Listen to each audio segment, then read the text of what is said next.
my job has been designing and making useful ecosystems like this one with my friends. And the goal is paradise for all creatures, where every element is in its groove, living its mission, contributing to its family, and feeling wanted and loved.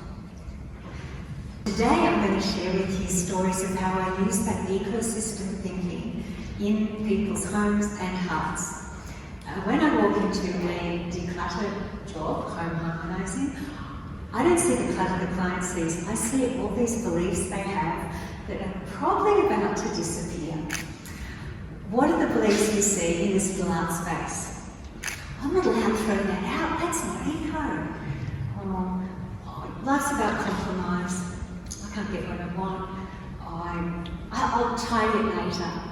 No tomorrow. But this is what the client with me created an hour or so later with what she already had in the house. We looked and found her essential beauty creation system. We gave her a poetic name, Sunshine and Rainbows. And we found a way to protect that space. It's now growing throughout her house by itself, and the clutter is dropping away. There's tricks for how to protect creative void from being recolonised by clutter.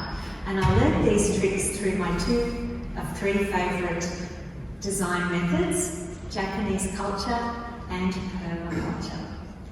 Here's a scene from my Annandale epic permaculture share house when my friends came in from the Northern Territory and did a Aboriginal-inspired Japanese tea ceremony. The samurai loved tea ceremony, and so do I. They're a traumatised group of people who needed the grounding for getting from fight and flight to rest and digest. The Zen is actually Kaizen, Japanese manufacturing, and taking a photo every time you have a disaster is a really useful way of finding what's behind what goes wrong. And in my case, and many of my clients, the cause of the disaster is this little guy, a hurry monster. He is part of my personality, he lives inside me. He's one of the ecosystem of characters that get me up and going in the morning and get me doing the things I need to do, often not very well. Here's evidence of friends, hurry monster, pretty hilarious. What's happening here? How busy would you have to be to not take off the toilet bowl and read the next minute? Here are some design solutions that really work with managing our hurry monster if you have one. Point and call, stove off, car locked, looks silly, keeps me safe, gives me a little micro meditation from one thing to the next. Aligning. About 1 in 7 people do this naturally, like right angles with paper on the desk. And it's a method of, again, micro-meditation between each action, where you get to take a good breath, fight and flight's finished, rest and digest happens, hurry monster can go have a nap. Subtracting. The more stuff in your life, the more burden, the more your internal survival strategies kick in.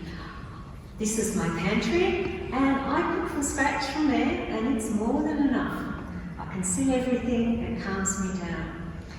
Sacred space, making one that lures you in for your yoga, or your meditation.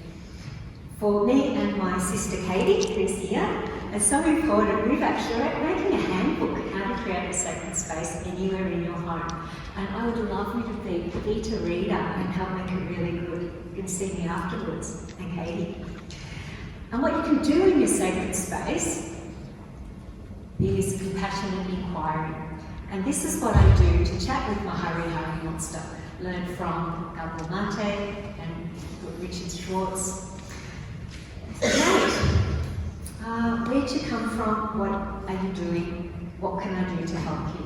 And the answers he gives will make you kind of cry with love.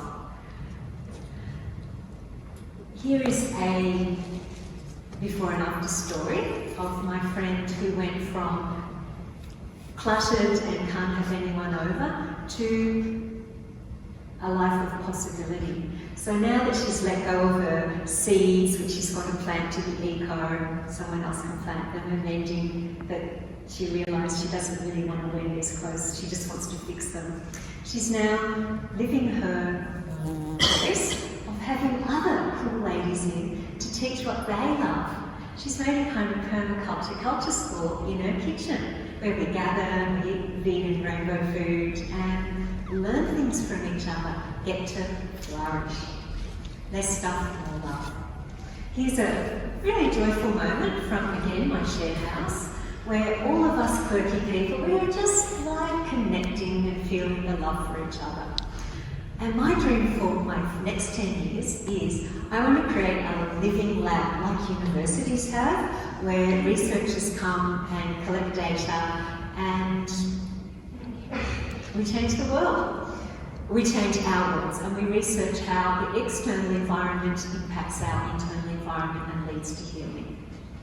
I think our only job between being born and dying is getting that internal family to listen to and love each other. And next time you're feeling chaotic, remember you're very sophisticated, you're millions of years in the making.